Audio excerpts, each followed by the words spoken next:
I am Ealhswith, daughter of Mercia, Queen of Wessex, and wife of Alfred the Great. My story, though often overshadowed by tales of battles and great kings, is woven into the very fabric of this kingdom that my husband defended with such fervor. I was born into a noble house of Mercia, the daughter of Æthelred Mucil, a respected alderman, and Eadburh, a woman of exemplary piety. From a young age, I was raised in the Christian faith, which would shape my entire life. My marriage to Alfred in 868 was much more than a personal union. It marked the alliance of two great lands, Wessex and Mercia, united against a common threat, the Danes, those invaders from the north. At the time, I could not imagine how deeply this alliance would shape history. When Alfred became king in 871, after the death of his brother Æthelred, the kingdom was in crisis. The Danes had conquered much of England, and Wessex seemed to be their next target. Those years were marked by fear and uncertainty.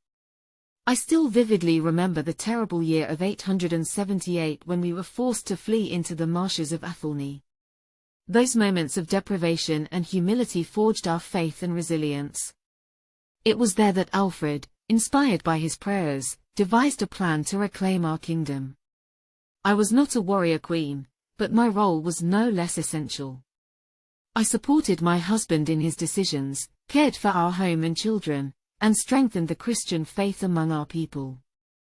Alfred's victory at the Battle of Ethandun, followed by the peace treaty with Guthrum, allowed Wessex to rise again. It was a victory of the cross over the sword, and it sealed Alfred's commitment to building a stable, just, and pious kingdom. Our marriage blessed us with 5 children who became the true treasures of my life. Æthelred, our eldest, an exceptional woman who would become the Lady of the Mercians. In her, I see my own courage and devotion to my homeland. Edward, our son and heir, who will carry his father's legacy with wisdom and strength. Æthelhswith, who dedicated her life to God and became an abbess, following in my mother's path. Ealhswith, my sweet daughter, whose marriage to Baldwin of Flanders strengthened Wessex's alliances in Europe. Æthelred, our youngest son, a passionate scholar who shared his father's love of letters and studies. I saw Alfred not only as a king but as a man. His fragile health never deterred him from ruling with unwavering determination. He was a man of faith, vision, and action. Together, we founded churches and abbeys, promoted education, and encouraged justice.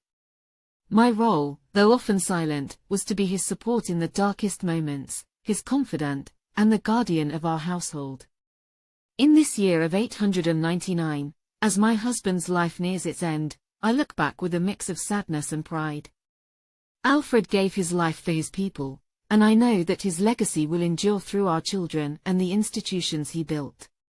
As for me, I will continue to pray for the prosperity of this kingdom and the preservation of our faith. I am Ealhswith, a witness to an age of struggles and rebirths. My story is that of a queen, a mother, and a woman of faith, devoted to her husband and her people.